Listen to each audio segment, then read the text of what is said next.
1856 in the village of Smilia in Lika, a military frontier area in the Austrian Empire.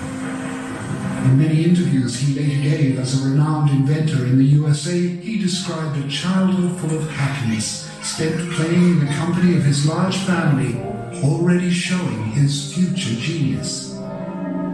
His father, Milutin, was parish priest of the Orthodox Church of Saints Peter and Paul in Smilia. According to Nikola Tesla himself, he was a true philosopher, a poet and writer with a remarkable memory. For one of his sermons, he was honored by the Austrian Emperor Franz Joseph. He also left a wonderful description of a shower of meteors near Smiljan on July 12, 1855, the year before Nikola was born. In some way, this heralded the birth of his son, the genius. Tesla's mother, Juka, of whom no portrait survives, was from one of the oldest and most respected Serbian families in Lika. Her celebrated son Nikola later wrote that his mother, although illiterate, was a genius with great intuition. She had a special gift for invention and skilled fingers with which she wove the most beautiful patterns.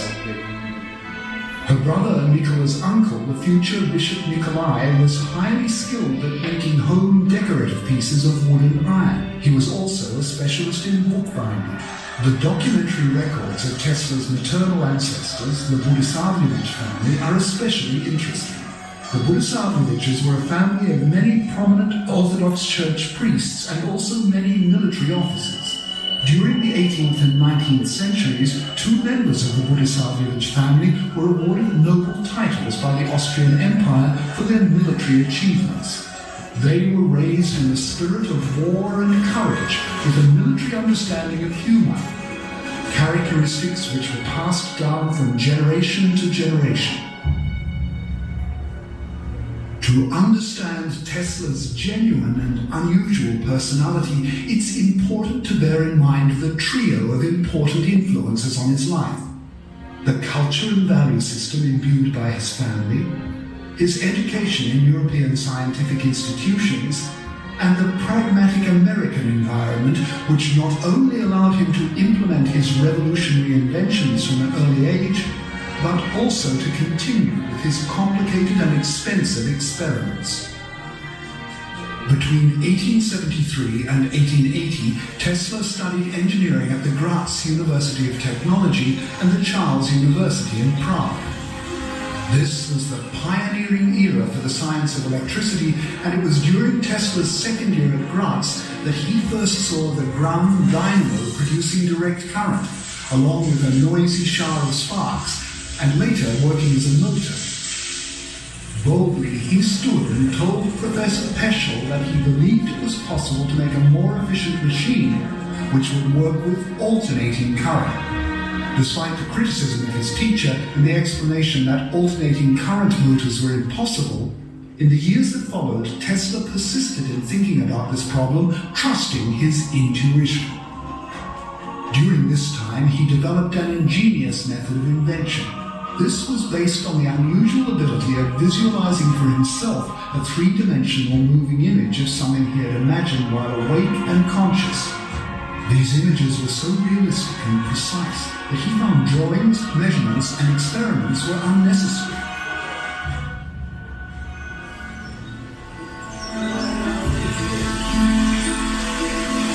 In 1882, Tesla was in Budapest, where his uncle, Paja Mandić, helped him find employment in Tivada Puskas's telephone exchange. He soon showed his talent, producing his first unpatented invention, an amplifying telephone for the transmission of live music. There, in a park in Budapest, at sunset one February afternoon, walking with his friend Szigeti and reciting verses from Goethe's Faust, Tesla found what he had sought for 5 years. The elusive solution for an alternating current motor sprang into his mind. Using a stick, he was able to draw in the sand plans for the invention which was to make him famous. Rotating magnetic fields created by an alternating current. Over the following 2 years, While working in a branch of Edison's company in Paris and Strasbourg, Tesla completed his visualization to the end of the experiment and made the first working models. He even made his first attempt to commercialize his motor. But at that time, it was difficult to persuade European entrepreneurs to accept new ideas. And, at his supervisor's urging, he finally decided to leave Paris and try his luck in America. Tesla arrived in America in 1884 on the RMSS City of Richmond with 4 cents to his name, a few songs and calculations for a flying machine. In his pocket, he had one more valuable letter, one of recommendation from Charles Batchelor to Thomas Edison. In it, Batchelor wrote, "I know 2 great men and you are one of them. The other is this young man." Tesla's first job was to improve Edison's dynamos, and he worked at this job with the real passion and commitment of a young man who had just one goal: to interest Edison in inventions in the area of alternating currents. But the goals and methods of the 2 inventors were too far from each other, and it was inevitable that they would go their separate ways. It didn't take long for Tesla to find investors for his revolutionary invention. With the help of lawyer Charles Peck, he established his own laboratory in Liberty Street, New York, in 1887. There, he finally made true prototypes of the first induction motors and applied for patent protection for them.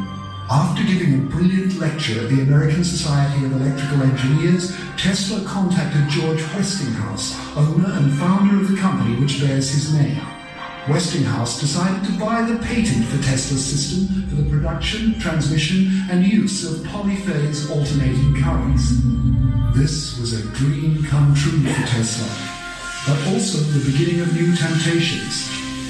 Tesla found himself in the middle of a ruthless fight between Edison and Westinghouse for market dominance. In popular science, this was known as the War of the Currents. Edison tried in vain to prove the value of direct current. The benefits of Tesla's alternating current system quickly became obvious, especially for the transmission of electricity over long distances.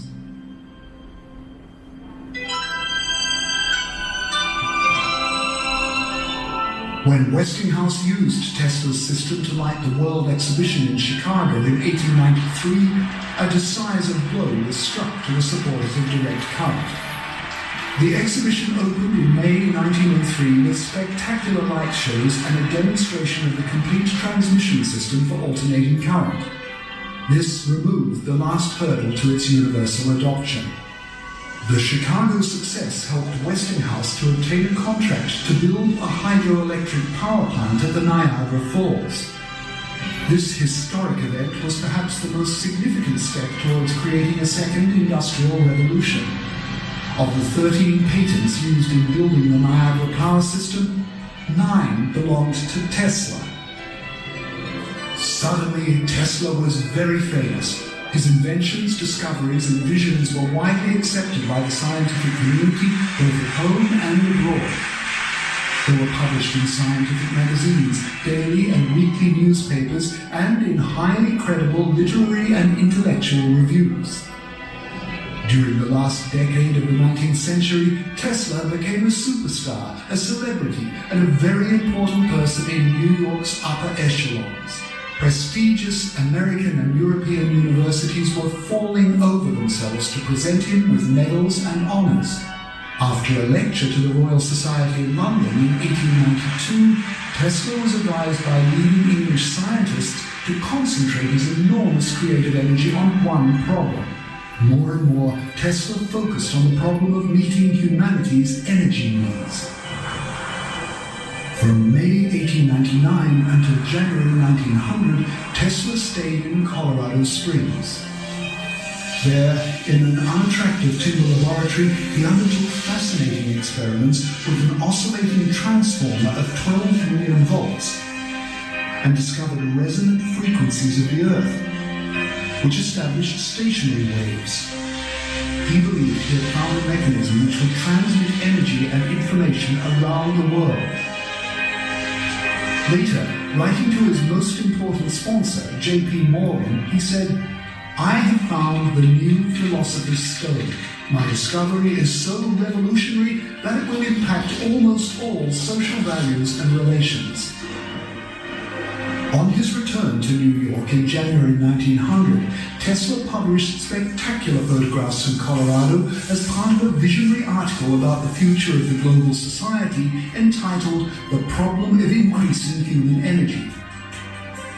Soon after this, financed by J.P. Morgan, he began to build a laboratory, the famous tower in Shoring, Long Island, close to New York. The building, 60 meters tall, which he named the Increasing Transmitter because of its geometry, mechanical and electrical features, was a tower which corresponded to characteristics of the Earth and represented a similarly tied resonating system. He intended this system to support wireless emission and transmission of information and energy to any point on the Earth. But his plans were to come to naught. J.P. Morgan suddenly withdrew all his funds and refused to finance any further work by Tesla. It seems that the final purpose of Tesla's system was unacceptable, and that the whole project was ahead of its time. Tesla was shocked. In 1908, Tesla refocused his work on machine engineering and delivered a number of new inventions such as turbo machines and blades. He wanted to earn enough money to finance construction of his world wireless system himself. Thanks to business problems and an unreasonable approach, many of his ideas and projects were not completed, and today they remain as a point of interest for many engineers and researchers. This was a period when Tesla took critical aim at the developing trends of the contemporary world and presented many projections of the possible consequences of a number of issues. During the 1920s, he preached about the need to conserve the energy which humanity was consuming profligately, the necessity to find new alternative and renewable sources of energy, and the inevitability of moderating consumption. He promoted a culture of human values, a serious education which would balance the acquisition of skills with the nurturing of ideals. After the beginning of the Great Depression in 1929, he closed his laboratories and agencies and gave up on his efforts to develop a business based on the commercialization of his own discoveries. In his last years, he was notable for giving sensational interviews in which he announced a new dynamic theory of gravity, machines to use energy from the environment, and a new type of defensive weapon. This last sparked the interest of American, German, British, and Soviet intelligence agencies. After signing a contract to protect the Soviet Union from air attacks by constructing what he called a death ray, he had a suspicious traffic accident, which hastened his death.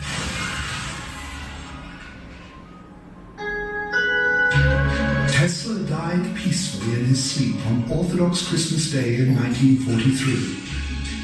He left behind 300 patents and thousands of sketches, notes, and ideas which are today preserved in the Tesla Museum in Belgrade. In the last days of his life, he said, "A great man is one who collects knowledge as bees collect honey and uses it to help other people find their way out of the difficulties that weigh on them. Hunger, ignorance, disease."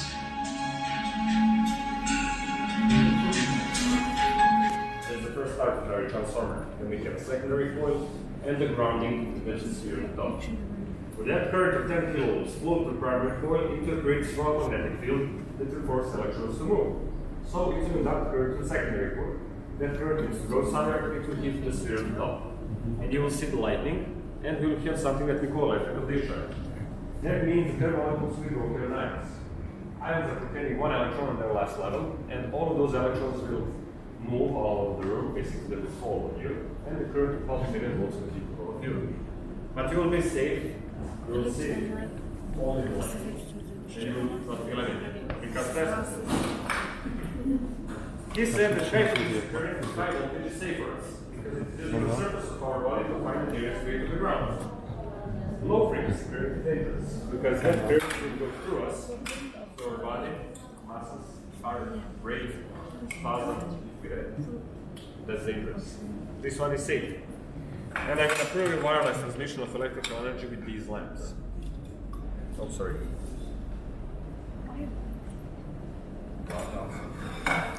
So, you will need to obey a few simple rules.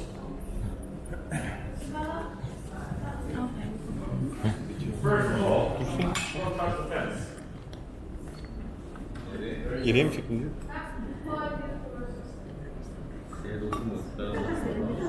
If you touch the fence, maybe you will feel something. Move a little bit to the back.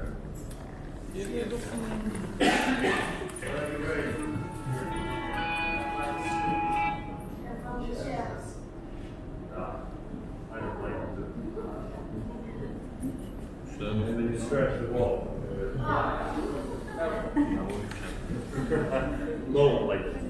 So, this machine is very loud. So you like thunder?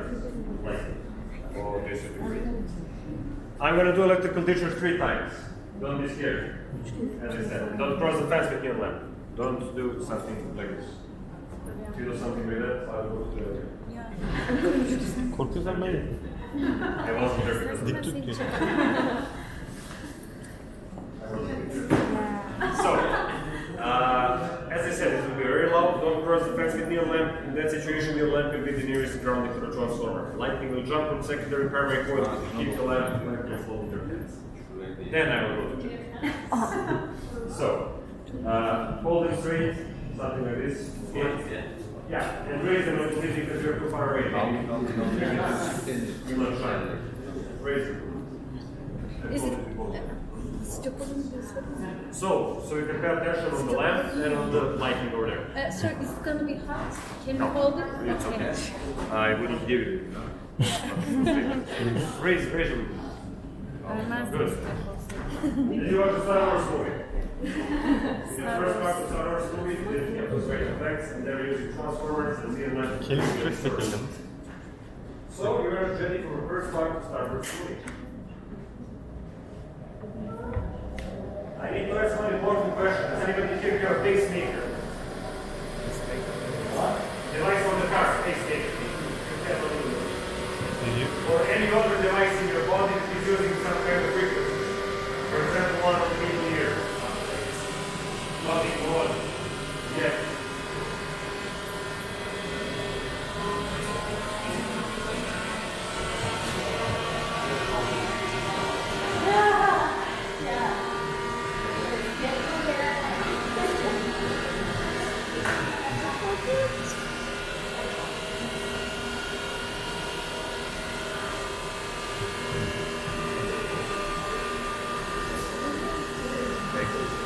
Ready? First time. 3, 2, 1.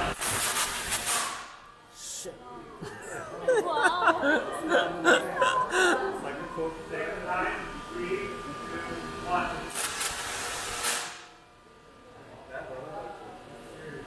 Last time. 3, 2, 1.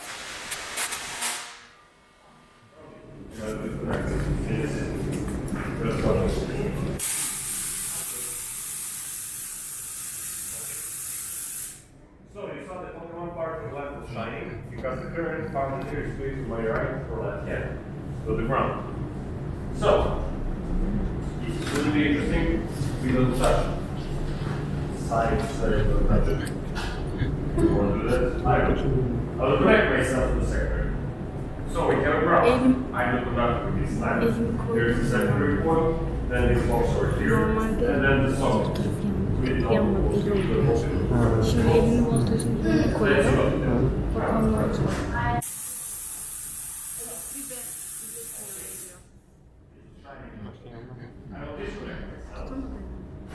Şimdi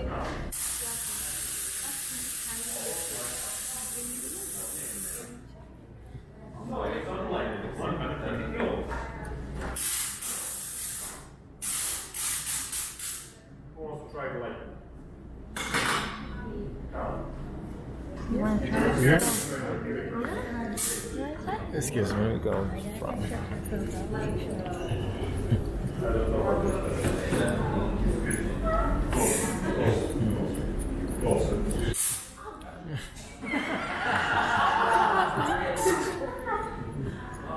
here because I'm doing this one. Next one. Lightning 120 kilo feet. So that. Yes, of course. I want to try too. Try to learn. It's better to. Yeah. It hurts less if you raise your head more. Come on. Closer, closer, closer.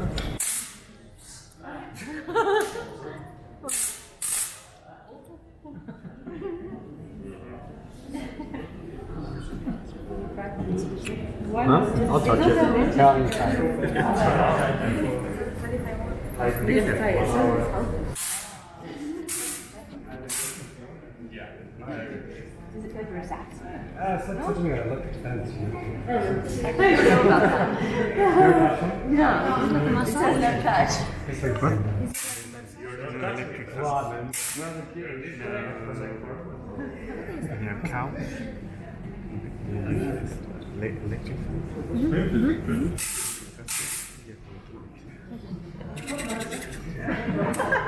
Someone else?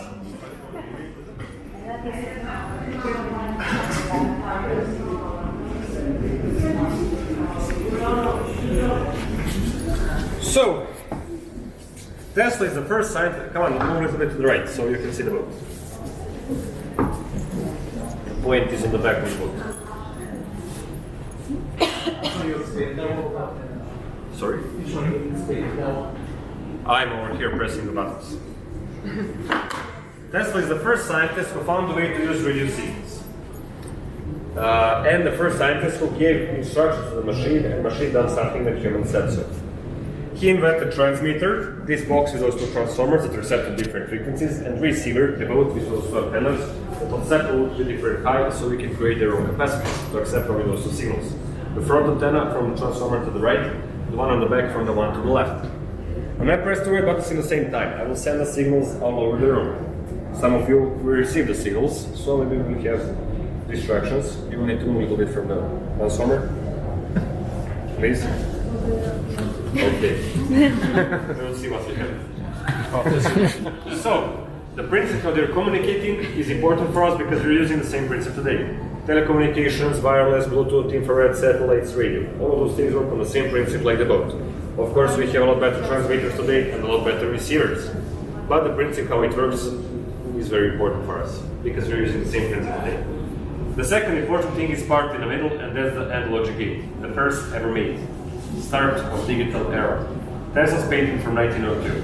We are using that one to talk with the machine, basically. And we're using that a lot today. Computers cannot work without that. Need mobile phones. So we have them in our computers, telephones, and other electronic devices. When those two antennas receive the signals, they will be sent to those two transformers. They will increase the voltage enough to start the end logic gate. And logic gate will start the battery. The battery will start the mechanism on the back of the boat. So pay attention on the back of the boat, okay? We have few simple commands. Start the release and start the rudder. Stop the rudder. Move the release to the left. Stop the rudder. I mean the rudder, not the release. Release, keep rotating.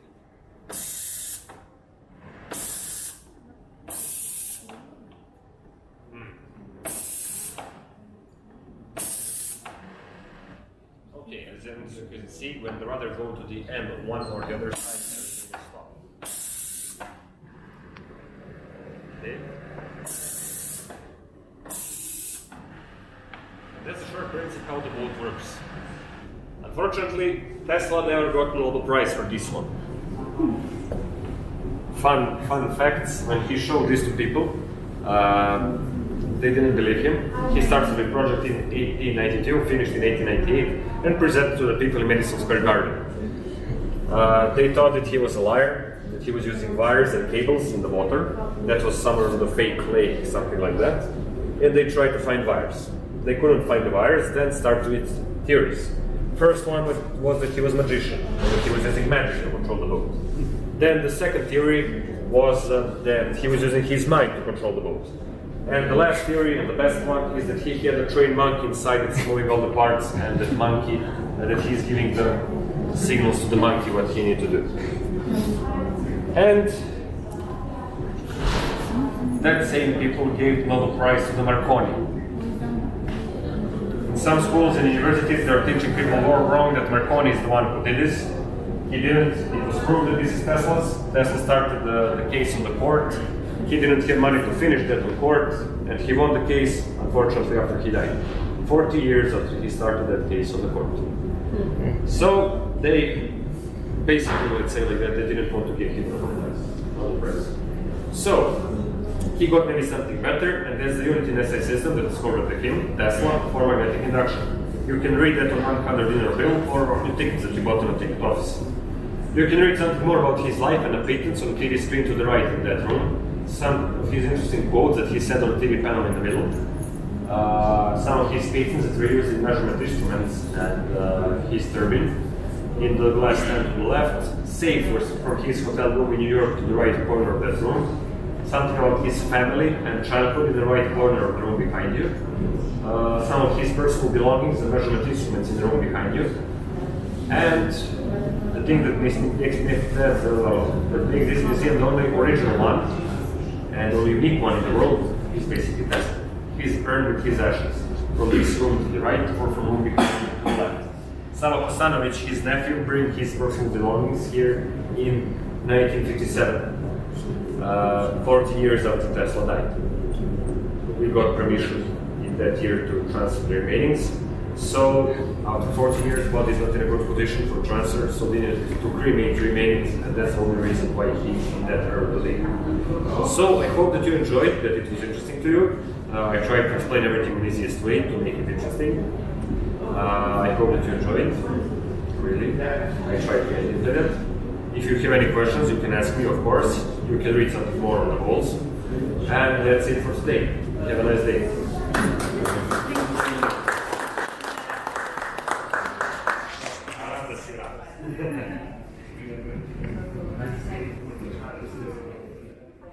AC engine, electric engine. Can you power it with DC? Yes, but we will need Yeah. some kind of transformer. Yeah, transformer. A regulator. Something like that. I actually tried to connect many lines, but it actually functions. Just It can work, but it's not strong. Yeah, but it spins. So. It's not original, right? The original is here in the museum, and it's not working. They're showing it here, but right now it's only 3%. The original one can only One time I did. But we use two here because they have logic gate, so we can explain it that way. He has another logic gate. He has another logic gate, a bigger one. That's the only one. That's the only one? Logic gate that he made. I'm not sure if you can the others. No, I just. And, Thank you. you want more?